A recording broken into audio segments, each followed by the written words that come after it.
Scott, who serves on the Homeland Security Committee. They have a lot of questions to answer, and which oversees, I should say, the Secret Service. Senator Scott, great to have you with us. Thank you very much for being here. You know, I'd just like to start, if I may, sir, with this comment earlier from President Biden about all of this, and get your thoughts right out of that, if I may.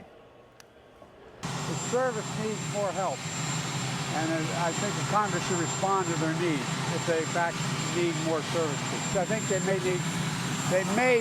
deciding whether they need more personnel or not. Your thoughts on all this, Senator? Well, clearly we need to provide whatever resources that President Trump needs to stay safe. I've texted back and forth with him. I'm glad he's safe. I talked to the Sheriff's Department of both Palm Beach and Martin County. I want to thank them for what they've done. I want to thank the Secret Service. We've got great law enforcement in Florida. The vile rhetoric of the Democrats have got to stop. They can't continue to say Trump's a threat to democracy and expect these crazy people out there not to take action. So this vile rhetoric by the Democrats are causing this. But I have a bill that will make sure that President Trump gets exact same resources as what the president, the vice president get today. So we've got to make sure he stays safe. We've got an election in 50 days. He's got to, you know, he's going to win. He's got to be alive and be able to perform his job. Yeah, I mean, you know, either these are individual efforts or they could potentially, law enforcement has said, be part of some conspiracy to kill the former president. We don't know yet. The investigation is ongoing. But you bring up the rhetoric around this, and I'm thinking back to the debate, which we covered the other night, when there was, you know, so much pressing about anything that former President Trump said that was seen to be not accurate. But the questions about him adhering to Project 2025 and wanting to ban abortion in the country, which is not what he has said he would do, all of this just went completely unchecked. And you wonder why people have a skewed understanding of where he stands on some of these issues. Watch this.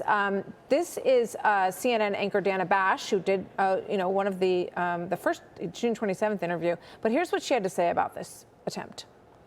We don't know much about this guy yet at all, other than he was somebody who was trying to find a way in his mid to late 50s, go and serve on the front lines of Ukraine, and he obviously had some anti-Trump posts, but has nothing to do with Kamala Harris and Joe Biden. Your thoughts on that, Senator?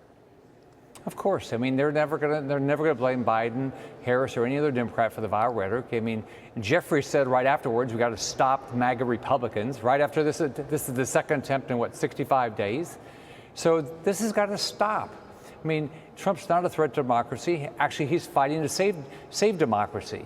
Clearly, what the threat is socialism, and what the Democrats are trying to do. So we've got to win in November. We've got to keep the president safe. We've got to tell the truth. I mean, what makes you so mad about that debate is they clearly were completely one-sided in that debate. All they wanted to do is hurt Trump and help Harris.